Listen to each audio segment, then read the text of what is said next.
శ్రీరామ ప్రేమాష్టకం. శ్యామాంబుదాభమరవిందవిశాలనేత్రం బంధూకపుష్పసదృశాదరపాణిపాదం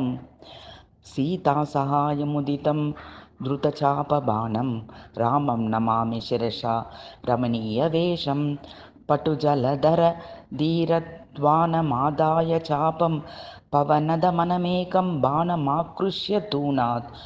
అభయవచనదాయీ సానుజః సర్వతో మే రణహతధనుజేంద్రో రామచంద్రः సహాయః దశరథకులదీపో మేయబాహుప్రతాపో దశవదనసకోపః క్షాళితాశేషపాపः కృతసురరిపుతాపో నందితానేకభూపో విగతతిమిరపంకో రామచంద్ర సహాయః కువలయదలనీలः కామితార్థప్రదో మే कृतुमुनिजनरक्षसामेकहन्त अपहृदुरितोऽसौ राममात्रेण पुंसामखिल सुरनुप्रेन्द्रो रामचन्द्र सहायः असुरकुलकृशानुर्मानसाम्भोजभानुः सुरनरनिकराणामग्रगीम्रे रघूणाम् अगणित गुणसीमा नीलमेघौगधामा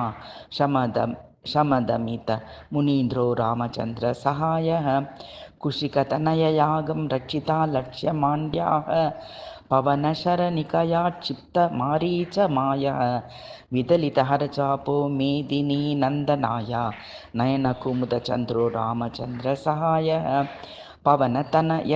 हस्तन्यस्तपादाम्बुजात्मा कलशभव वचोभिः प्राप्तमहेन्द्र दत्त्वा अपरिमितशरौगैः पूर्णतूर्णीरधीरो लघुनिहितकपीन्द्रो रामचन्द्र सहायः कनकविमलकान्त्या सीतया लिङ्गिताङ्गो मुनिमनुजवरेण्यः सर्ववागीशबन्धः स्वजननिकरबन्धुलीलया बद्धसेतुः सुरमनुजकपीन्द्रो रामचन्द्र सहायः यामुनाचार्यकृतं दिव्यं रामाष्टकमिदं शुभं यः पठेत् प्रयतो भूत्वा स श्रीरामान्तिकं व्रजेत् इति श्रीयामुनाचार्यकृतं श्रीरामप्रेमाष्टकं सम्पूर्णम्।